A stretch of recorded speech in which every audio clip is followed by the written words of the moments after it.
So sleep paralysis എങ്ങനെ ചെയ്യാം? Means നമ്മൾ ഈ ബെഡിൽ അനങ്ങാൻ പറ്റാത്ത 15 മിനിറ്റ് പാരലൈസ്ഡ് ആയിട്ട് കിടക്കുന്ന ഒരു സിറ്റുവേഷൻ അല്ലേ, ഒരു ഫിനോമിനൻ. അതിനെ വിളിക്കുന്ന പേരാണ് സ്ലീപ്പ് പാരാലിസിസ്. ആദ്യമേ നിങ്ങൾ എണീക്കണം, നിങ്ങളെ സ്ലീപ്പിൻ്റെ പകുതിയാകും, അതിന് അലാറം വെക്കണം. എന്നിട്ട് എണീച്ചിട്ട് ലൂസിഡ് ഡ്രീമിങ്ങിനെ കുറിച്ചോ സ്ലീപ്പ് പാരാലിസിസിനെ കുറിച്ചോ മനസ്സിൽ ഇങ്ങനെ ചിന്തിക്കണം കുറച്ച് നേരം. എന്നിട്ട് വീണ്ടും കിടന്നുറങ്ങണം. ആൻഡ് വീണ്ടും നിങ്ങൾ കിടന്നുറങ്ങുമ്പോൾ നിങ്ങൾ ഉറങ്ങാതിരിക്കാൻ ശ്രമിക്കണം. ഇറ്റ്സ് വിയർഡ് ബട്ട് ഞാൻ പറയാം. മീൻസ് ഞാൻ ഉറങ്ങത്തില്ല എന്ന് മനസ്സിൽ ഇങ്ങനെ സ്റ്റാൻഡ് ചെയ്തുകൊണ്ടേയിരിക്കണം. നിങ്ങളെ മൈൻഡ് കോൺഷ്യസ് ആയിരിക്കണം, പക്ഷെ നിങ്ങളെ ബോഡി മസിൽസ് റിലാക്സ് ചെയ്തുകൊണ്ടേയിരിക്കണം. അങ്ങനെ ഒരു പോയിൻ്റ് എത്തുമ്പോൾ നിങ്ങളെ ബോഡി കംപ്ലീറ്റ്ലി റിലാക്സ്ഡ് ആവും, പക്ഷെ നിങ്ങളെ മൈൻഡ് ഒരു പാരലൈസ്ഡ് ഒരു ട്രാൻസ് സ്റ്റേറ്റിലോട്ട് കയറും. അപ്പോൾ നിങ്ങളെ ബോഡി കംപ്ലീറ്റ്ലി കൈവിട്ടു പോകും.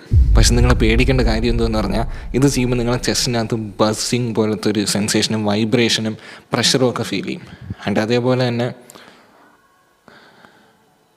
നിങ്ങളെ പുറത്ത് ആരോ കയറിയിരിക്കുന്നതാണെന്ന് തോന്നും. അതേപോലെ തന്നെ ഹല്യൂസിനേഷൻസ് പറയുമ്പോൾ ചുമ്മാ ഉള്ള ഹല്യൂസിനേഷൻസ് ഇല്ല, നിങ്ങൾക്ക് പോലും അറിഞ്ഞുകൂടാത്ത നിങ്ങളെ ഏറ്റവും വലിയ പേടിയുണ്ട്, നിങ്ങളെ സബ് കോൺഷ്യസ് മൈൻഡിന് മാത്രം അറിയാവുന്ന ആ സാധനം നിങ്ങളെ മുമ്പിൽ വന്ന് നിൽക്കും. പക്ഷെ നിങ്ങൾക്ക് അനങ്ങാൻ പറ്റുമോ? ഇല്ല. 15 മിനിറ്റ് എങ്ങനെ തന്നെ കിടക്കണം. പക്ഷെ അതൊക്കെ ഒരു ത്രില്ലല്ലേ.